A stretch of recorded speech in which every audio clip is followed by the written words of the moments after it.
हे निष्पाप अर्जुन, संसार में दो प्रकार के लोग होते हैं, अंतर्मुखी और बहिर्मुखी। जो अंतर्मुखी होते हैं वे स्वयं के भीतर जाकर ईश्वर को देखते हैं, यही ज्ञान योग है। और जो बहिर्मुखी होते हैं वे स्वयं से बाहर निकलकर उसे प्राप्त करने का प्रयत्न करते हैं, किंतु कर्म से छुटकारा नहीं, क्योंकि स्वयं के भीतर जाकर उसे खोजना भी तो कर्म ही है। पाप की बात निकल आई है तो यह बताइए केशव कि कभी कभी मनुष्य पाप करने के लिए इतना विवश क्यों हो जाता है? उसे कौन विवश करता है? उसे विवश करती है उसकी वासना, उसे विवश करता है उसका निहित स्वार्थ, उससे पाप करवाता है उसका क्रोध, उसका मोह। इन शत्रुओं को पहचानो पार्थ। जैसे कोई मनुष्य किसी सुंदर स्त्री के प्रेम में पड़ जाता है, जो जागते हुए उसी की कल्पना और सोते में उसी के सपने देखता है। इस प्रकार निरंतर चिंतन से आसक्ति की नींव पर काम की भावना उभरने लगती है। काम या वासना में थोड़ी भी रुकावट आने से क्रोध का आगमन हो जाता है। जहां क्रोध है वहां सम्मोह अथवा अविचार अथवा अविवेक भी है। जिस प्रकार प्रचंड वायु के झोंके से दीपक की ज्योति बुझ जाती है, उसी प्रकार काम जनित अविवेक की आंधी से मनुष्य की स्मृति नष्ट हो जाती है। हे केशव, तो फिर मैं ज्ञान योग के ही मार्ग पर क्यों ना चलूं? किंतु हे पार्थ, ज्ञान योग भी कर्म के त्यागने का मार्ग नहीं है, सिद्धि का मार्ग नहीं है, क्योंकि कर्म के बिना तो जीवन संभव ही नहीं। मनुष्य के दृढ़ निश्चय के आगे कुछ भी असंभव नहीं रहता पार्थ।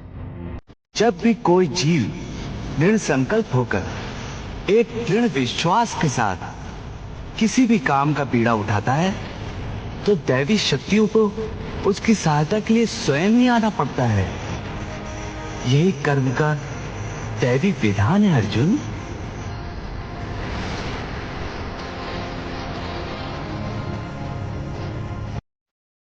तुम इस सत्य को समझ लो पार्थ कि मूल तत्व शरीर नहीं, आत्मा है, और मृत्यु उसकी यात्रा का अंत भी नहीं है, क्योंकि उसकी यात्रा तो अनंत है।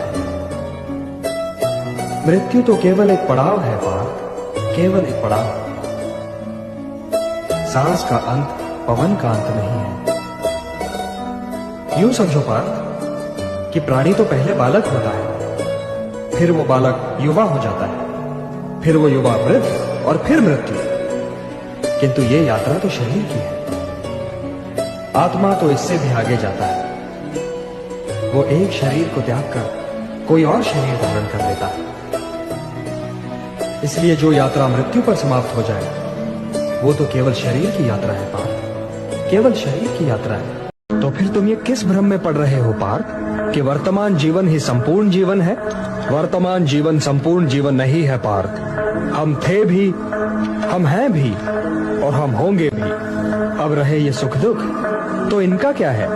ये तो ऋतुओं की भांति है, आते जाते रहते हैं। इसलिए मैं बार बार यही कहता हूं कि कभी किसी को किसी का बुरा नहीं सोचना चाहिए, क्योंकि जो भी व्यक्ति किसी और का बुरा सोचता है अंत में उसका भी बुरा हो ही जाता है।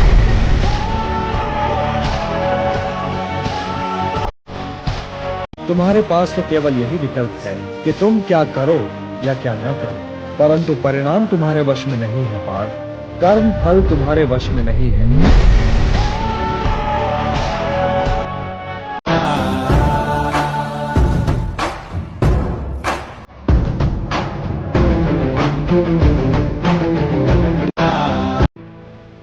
लोग जन्म तो अवश्य लेते हैं पार्थ, किंतु इस तर्क को तनिक आगे बढ़ाओ महाबाहो, तनिक आगे बढ़ाओ। जो जन्म लेगा उसकी मृत्यु तो निश्चित है, तो निश्चित का शोक क्यों? जन्म लेने वाले को एक न एक दिन तो मरना ही है, और ये मृत्यु भी अंत नहीं है, क्योंकि मरने वाला फिर जन्म भी लेगा। यह तो एक अटल सत्य है पार, और इस अटल सत्य को कोई टाल भी नहीं सकता। न तुम, न मैं, न कोई और। गंगा पुत्र भीष्म के पास तो इच्छा मृत्यु का वरदान है, किंतु मृत्यु तो फिर भी अटल है न। हे दुर्योधन, अपनी माता श्री शिव भक्तिनी गांधारी को अपने शव पर विलाप करने के लिए क्यों आमंत्रित कर रहे हो? वासुदेव, यदि तुम दूत न रहे होते तो तुम्हारी ये कहने पर दुर्योधन। इन्हें बोलने दीजिए पितामह, बोलने दीजिए। यदि मैं दूत न होता तो क्या कर लेते युवराज? यूं मेरी माता श्री की बात करने पर मैं तुम्हारी जीभ खींच लेता और तुम्हें बंदी बनाकर कारागृह में डाल देता। राजदूत को बंदी बनाओगे युवराज? उस अतिथि को बंदी बनाओगे जिसके स्वागत के लिए कुरुश्रेष्ठ गंगापुत्र भीष्म और आचार्य श्रेष्ठ द्रोण और कृप गए थे? हे अहंकारी दुर्योधन, यदि हमें बंदी बना सकते हो तो अवश्य प्रयत्न करके देखो। सैनिक, इस ग्वाले को बंदी बना लो।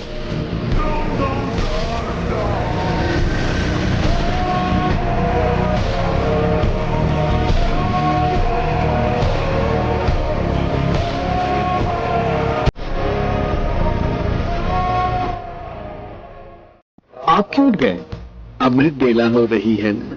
मैं तो इस समय रोज ही उठता हूँ, और इस अमृत बेला में तो ये बावरा मन और व्याकुल हो जाता है। सच मानिए, रात भर लक्ष्मी देवी की याद तड़पाती रही। अमृत बेला में प्रेमिका को नहीं, ईश्वर को स्मरण किया जाता है। इसीलिए प्रेमिका को छोड़ो और परमात्मा से लव लगाओ। मुझे भी स्नान करना है, पूजा भी करनी है। चलो चलो, तुम भी स्नान करके पूजा करो मेरे साथ। अरे स्नान में क्या रखा है? तन धोने से मन के पाप थोड़ी ना धुल जाते हैं। मनुष्य का मन जब तक साफ ना हो तब तक सब स्नान बेकार है। फिर चाहे गंगा नहा लो, चाहे सूरज कुंड में डुबकी लगा लो, मन मैला तो तन भी मैला। अरे अपना तो एक ही नियम है बाबा कि पहले आत्मा की शुद्धि कर लो, फिर स्नान करो।